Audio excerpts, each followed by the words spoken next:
Hi guys, welcome to your first drug quiz video. Thank you for your patience with all of our technical difficulties. It was really great to meet you guys on Friday. You seem like a great group of students, all active, ready to learn. So let's get rolling. Hope you guys had a good rest of the weekend. I'm sure lots of new information coming your way. All right, these are pretty straightforward top antibiotics. So we'll start with amoxicillin.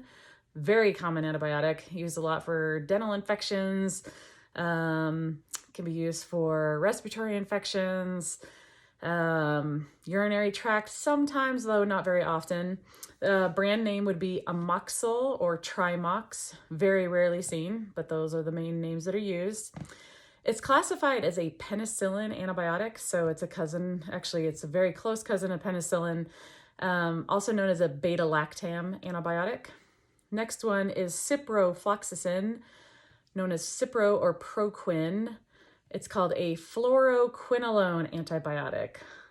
It's also known, this group of antibiotics are known as what we call broad spectrum antibiotics, meaning they cover lots of bacteria. You may have heard about antibiotic resistance. This one and the next couple I'll be mentioning are antibiotics we tend to try to use as a last resort because they cover so many bacteria and we're starting to see more resistance to them. So we need them for our worst kinds of infections, but unfortunately they're used quite often now. So yeah, kind of interesting information about that. So the next one in that class is moxifloxacin. Brand name is Avelox. Again, fluoroquinolone antibiotic. Then we have levofloxacin, brand name Levaquin, Levaquin sometimes. Fluoroquinolone antibiotic again. And then we have a few in another class of antibiotic, same family, cefdinir, which is Omnicef. And we see it a lot for kiddos, interestingly enough, and adults for typically respiratory infections. It's a cephalosporin antibiotic. Important bit of information, cephalosporins and penicillins are definitely cousins of each other. If you get like a rashy reaction to one of them, you'll probably fine. But if you have an anaphylactic response to either of those classes, the penicillins or the cephalosporins, it's a high likelihood that you should be careful with the other class. So, but if it's just kind of hives, rash, we don't usually get too worried about it. Extremely common in this class is cephalexin or Keflex, cephalosporin antibiotic.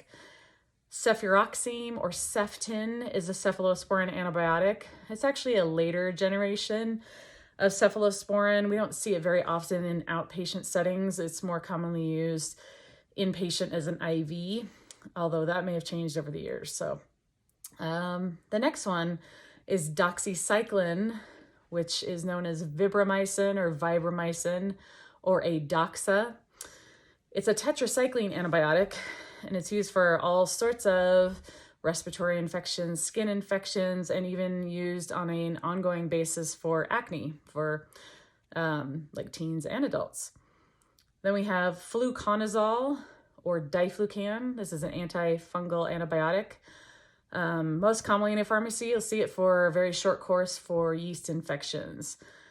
And last of our top 10 this week is a combination product called amoxicillin with clavulanic acid, also known as clavulanate.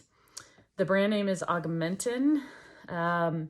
It's a nifty little antibiotic. So you already have amoxicillin, which you know by now is a penicillin antibiotic or a beta-lactam.